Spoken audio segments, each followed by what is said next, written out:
ኡፍ አንተ 2-1 እንደዚህ ያስጠላል። ካሸነፍን እኮ ግን 2-1 በጣም ነው የሚያስጠላው። በስመ አብ በወልድ እንዴ! ለምንድነው ሰከንድ ሃፍ እንደዚህ የምንጫወተው? አረ በእግዚአብሔር እኔ ሰከንድ ሃፍ ጋር ያለ በሽታን ያላቅም እንዴ! ደግሞ የምናባክነው ኳስ ብዛት እኔ በጣም የገረመኝ እኮ እሱ እኮ ነው። ኩሳኖቭ አንተ ኩሳኖቭ ግን እኔ ሌላ ፍጥረት ነው መሰለኝ ሰውየው። እንዴ ነው የሚችለው እንዴ! ዲፌንሱ ተስተካክሏል። በቃ ግን ማለት ነው ሚስቱት ኳስ በጣም ዋጋ እያስከፈሉ ሴሜኒዮ ሚስቱት ኳስ እነ ፎደን መጨረሻ ላይ አትኑር የሳትኮ ኳስ እኔ በቃ አንበረከከኝ። እኔ ቢያንስ ቀደም ብላችሁ አግብታችሁ ማለት በሰላም መጫወት ትችላላችሁ። ጨዋታው ተረጋግቶ ማለት ነው 2 ነጥብ ከአርሰናል ጋር ከፈለክ እንደዚህም ቋጥር እንዲህ ብለህ አትምጣ። በቃ ከዚህ በላይ አይሰራም። አብቅቷል እሱ ነገር። ነገ ቋጥርብሃለሁ፣ አሳያለሁ።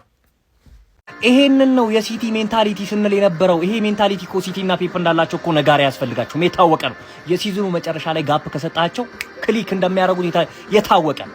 ኦራይሊ አንተ ምን አይነት ተጫዋች ነው ልጅ? ስለ ሌፍት ባክ ሆኖ ሃላንድ ባለበት ብቻውን ያሸናፊ 2 ጎል አግብቶ ዘግቶ ወጣ። ጌሙ ይችላል። የሚገርም ሲዝን እያሳለፈ ነው። የዛሬው ደግሞ ይለያል። ማን ኦፍ ዘ ማች ነበረ። ብቻውን የገጨው ሄዲንግ ግን ኒውካስል ይደደብ ነበሩ። ገባ እንደኛው ሌላ የሚገኝ ተጫዋች ማንም ማርክ አላደረገው። ማንም ብቻውን ሰጣቸው። አርሰናል ጋፑ 2 ሆኗል። ምን አይነት ያበደ ሲዝን ልናይ እንደሆነ እየታየኝ ነው። እንዴ ነው ካልም ትሆናላችሁ ወይስ እንደተናናበራችሁ ትቀጥላላችሁ? ሜዳ ውስጥ ምን ይሆናል? ባፋችሁማ ተረጋግተን ቀጣዮቹን ጨዋታ እናሸንፋለን ነው የምትሉት፣ ግን ሜዳ ውስጥ ነው የምናየው። እሱን ነው የምናየው። ግን ያበደ ሲዝን እንደሚሆን ምንም ጥርጥር የለውም። ኧረ ፈጣሪ ሆይ ምንድን ይስልን የትኛውን ጾም ነው? የትኛውን እስከ 9 የትኛውን አክፍዬ የትኛውን ትእዛዛት ተከትዬ ነው ይሄ ሁላ ደስታ? የትኛውን ነዳያን የትኛውን ወያሎችን የትኛው የአርሰናል ደጋፊዎችን እንደው እረድቼ ነው ይሄ ሁላ ደስታ በቅዳሜ ቀን ለኔ የምትሰጠኝ? አረ ቸርነት በዛብኝ። አረ ምን አይነት ቅዳሜ ናት! በመቤቴ ምን አይነት ቁንጅት ያለሽ ቀዴ ናት! ቼላ ወንድም ጠራ ምንም በቃ እንወዳቸዋለን። ግን ለቶፕ 4 ሽርትት አለችልን። አስቶን ቪላ ሽርትት አለችልን። አንዳንድ ሊጎችም የሆኑ ቲሞች ስጠት ተደረጉ። ከዛስ ማታ ላይ ሲቲ ወስዶ ኒውካስል ስጠት። ጎረቤታችን አንተ በጎረቤት ሰው እንዴት እንደዚህ ይኮራል? እኔ ጥሩ ጎረቤቶች እስከዛሬ አይቼ ዶክተር የሆነ ጎረቤት አለኝ፣ ኢንጂነር የሆነ ሀብታ ሁሉን ነገር እንደ ሲቲ ግን ያኮራኝ ጎረቤት። ምን አይነት ጎረቤቶች ናችሁ?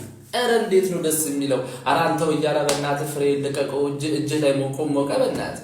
እንደው ከልጅም ሳትሆን ከዋንጫም ሳትሆን ከምትቀር ፈረንጅ ለሚራገጠው ለምን ይሞቅ ያንተ ፍሬ? ልቀቀው በቃ አቋጠር። ከዚህ በኋላ ወደ ስራ አትሄድም እንዴ? ውይ የዛሬው ቀን! ኧረ ፈጣሪ ሆይ! ኧረ በየትኛው ጽድቄ ነው የሁላ ደስታ? ሲቲ ኒውካስትልን 2-1 በሆነ ውጤት አሸንፏል። ሲጀመር ብዙ አመት ኳስ ያየ ሰው ይህን ጨዋታ ሲቲ በኒውካስትል ይጥላል ብሎ አይጠብቅም። ያው ምናልባት ተአምር ከተፈጠረ ብሎ ነበር፣ ግን ተአምር አልተፈጠረም። አሁን የአርሰናል ደጋፊዎች ገብታችሁ ታጥባችሁ ለጥ በሉ። በቃ ምንም ልንረዳችሁ አንችልም።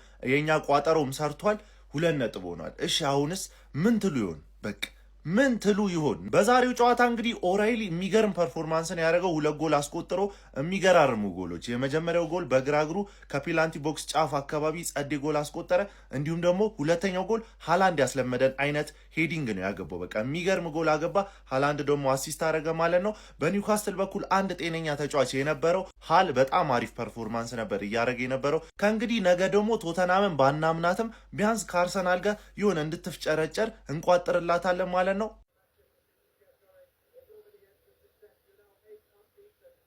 ምን ጠብቀ ነበር አንተ ፎቃቃው እያለ ፈርስት ሬት የሚያደርገውን ቡድን እያየው ነው አይደል? አርሰናል ነው ማንቸስተር ሲቲ ነው ፈርስት ሬት የሚያደርገው። ይሄ ነው የዋንጫው ቡድንሽ።